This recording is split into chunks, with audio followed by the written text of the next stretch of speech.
મિત્રો, આપણે રોજ આપણા ઘરમાં જે પણ જગ્યાએ મંદિર રાખવામાં આવ્યું છે ત્યાં અગરબત્તી, દીવો અને પૂજા કરીએ છીએ, પરંતુ આપણને એ નથી ખબર હોતી કે શું આપણા ઘરમાં ભગવાનનો વાસ છે કે નહીં, અને શું આપણા ઘરમાં માતાજીના આશીર્વાદ છે કે નહીં.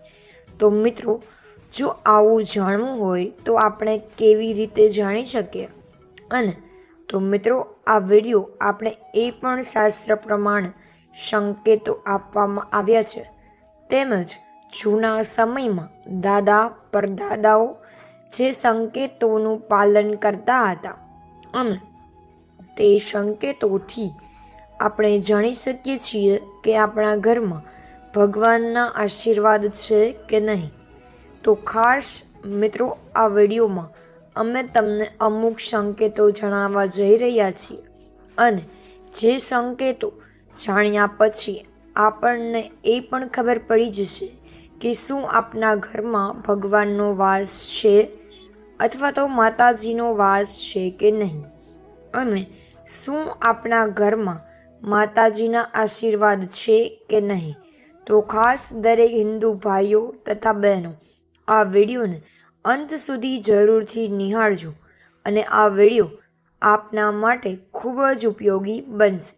મિત્રો, સંકેતોની વાત કરીએ અને તે પહેલાં એકવાર આ વિડીયોને લાઈક કરી અને કમેન્ટ બોક્સમાં જય લક્ષ્મી માતાજી જરૂર લખજો, જેથી લક્ષ્મી માતાજી કૃપા આપ સૌના પરિવાર પર બની રહે. પેલું, સૂતી વખતે સપનામાં જો તમને કોઈ ભગવાનની તસવીર કે કોઈ પણ મંદિર દેખાય આવે તો એ સીધા સંકેત છે કે આપના પરિવાર પર ભગવાનના આશીર્વાદ છે. બીજું, જ્યારે પણ તમે મંદિરમાં દીવો કરો છો અને તે દીવો ખૂબ જ લાંબા સમય સુધી સતત ચાલ્યા કરે, તો સમજવું કે તે આપના ઘરમાં માતાજીના આશીર્વાદ છે, તેમજ તમારું પરિવાર હંમેશા હસતું ખેલતું રહેશે. તેના વિરોધ, જો દીવો થોડા જ સમયમાં દિવેલ પૂરેલું હોવા છતાં ઓલવાઈ જાય, તો ઘરમાં કોઈ નેગેટિવ શક્તિનો વાસ રહેલો હશે, તેમજ તમારી કોઈ બાબતથી ભગવાન નારાજ છે. આવા સંજોગોમાં તમારે ભગવાનની ચોક્કસ કોઈ પૂજા કરવી જોઈએ, અથવા તો ઘરમાં નિયમિત રીતે કપૂર તેમજ ગુગળનો ધૂપ કરવો જોઈએ.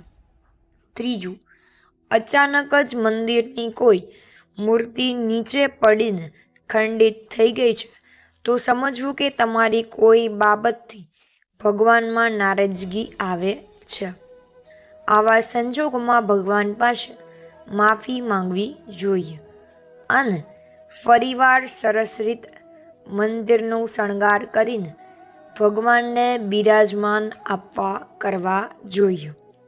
ચોથું, આપે મનોમન કરેલી કોઈ પણ માનતા હંમેશા સફળ થાય છે, તો આ એક સંકેત છે કે આપના પરિવાર પર તેમજ આપના પર ભગવાનના આશીર્વાદ બનેલો છે.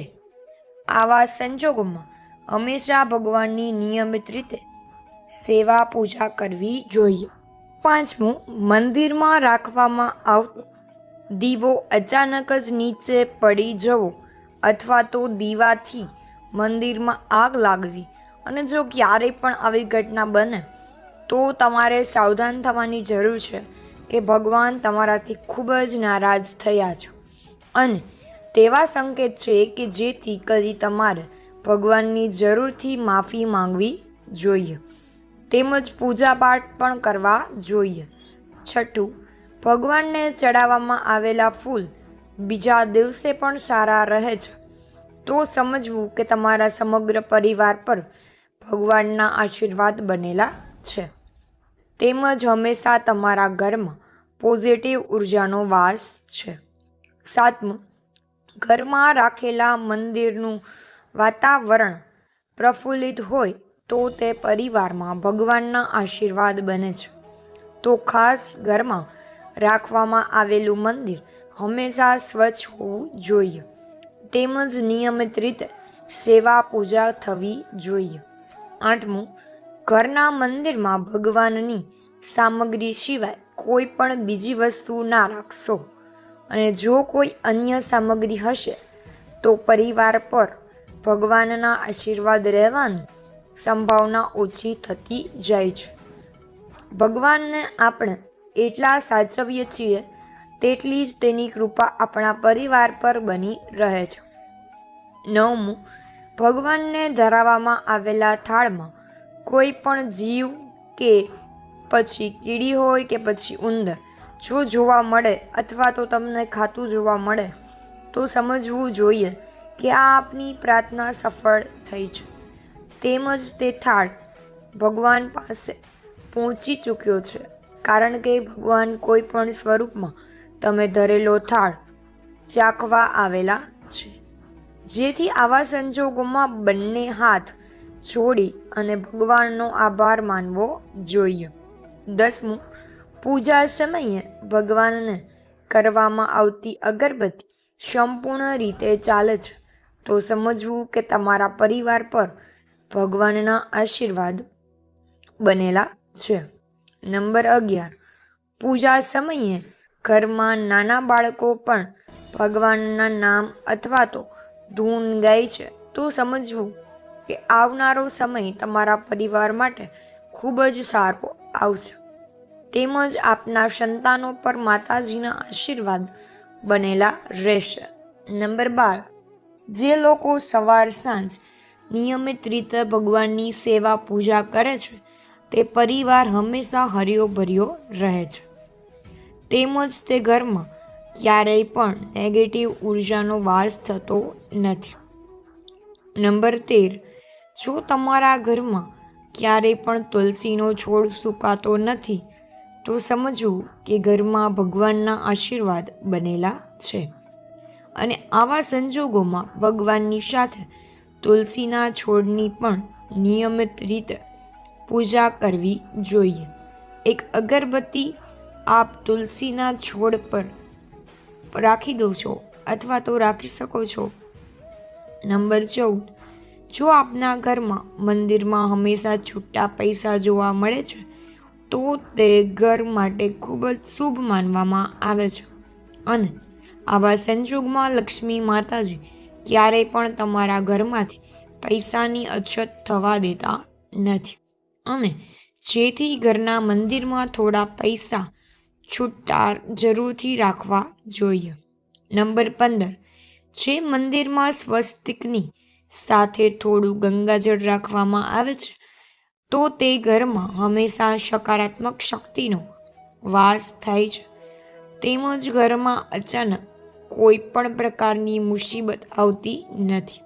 નંબર 16, ઘીમાં પડેલા ધંધાની અથવા તો ધીમા પડેલા ધંધાની આવકમાં અચાનક જ વધારો થવા લાગે છે તો સમજવું કે લક્ષ્મીજીની કૃપા તમારા ઉપર બનવા લાગી છે. આવા સમયમાં ક્યારેય પણ અભિમાન કરવું નહીં અને ઘમંડી બનવું નહીં પરંતુ સાચા મનથી લક્ષ્મીજીનો આભાર માનો. નંબર 17, ઘરમાં રહેલું નાનું બાળક જો પૈસા જોઈને ખૂબ જ રાજી થતું હોય અથવા તો પૈસાની નોટો જોઈને ખૂબ જ હરખાઈ જતું હોય તો સમજવું કે આવનારા સમયમાં લક્ષ્મીજી તમારા ઉપર મહેરબાન થશે. કહેવાય છે કે નાના બાળકમાં ભગવાનનો વાસ હોય છે અને તે પૈસાને આપણી બાજુ આકર્ષિત કરે છે. નંબર 18, આંગણે આવેલું કોઈ પણ મહેમાન કે સાધુ બ્રાહ્મણ તમારા ઘરેથી રાજી થઈ જશે તો પણ આવતા સમયમાં ખૂબ જ સારા સંકેતો તમને મળી શકે છે. નંબર 19, એક માન્યતા અનુસાર ક્યારેય પણ તમે કોઈ પણ ભગવાનની પિત્તળની મૂર્તિને સ્નાન કરાવો છો અથવા તો ત્યારે જો પાણીનો રંગ અથવા તો કલર આછા પીળા રંગનો થવા લાગે તો પણ સમજવું કે તમારા ઘરમાં ભગવાનનો વાસ રહેલો છે. નંબર 20, ઘરના કોઈ પણ એક રૂમમાં જઈને બારી બારણા બંધ કરીને ધ્યાનથી બેસો અને જો ત્યાં તમને ઓમનો અવાજ સંભળાતો હોય તો તેવો ભાસ થવા લાગે તો સમજવું કે તે ઘર ખૂબ જ પવિત્ર છે અને ત્યાં ભગવાનનો વાસ રહેલો છે. અને મિત્રો, આ માહિતી કોઈ સુધી પહોંચાડવી એ એક પુણ્યનું કામ છે. જેથી તમે આ માહિતી કોઈને શેર કરશો તો પણ તમે પુણ્યના ભાગીદાર થશો. એટલે જરૂરથી આ વિડીયો અને આ માહિતીને તમારા ગ્રુપમાં અને મિત્રમાં જરૂરથી શેર કરો. અને આ માહિતી આપને પસંદ આવી હોય તો મિત્રો, જો વિડીયો તમને ગમ્યો હોય તો વિડીયોને લાઈક શેર કરવાનું ભૂલતા નહીં. અને ચેનલમાં જો તમે નવા હોય તો સબસ્ક્રાઈબ કરવાનું ભૂલતા નહીં, જેથી તમને આવા જ વિડીયોની લિંક સૌને મળતી રહે. સૌને મારા જય શ્રી કૃષ્ણ અને હર હર મહાદેવ.